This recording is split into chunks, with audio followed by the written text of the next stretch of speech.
Hi guys, in today's video I'm going to show you how you can add bank account to Venmo.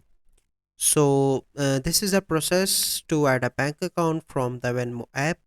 So first you need to go to the Meet app by tapping your picture or initials, and then you need to go to the wallet section, and once you are in the wallet section you simply need to tap and click on add a bank or card, and then select bank, select your preferred verification method.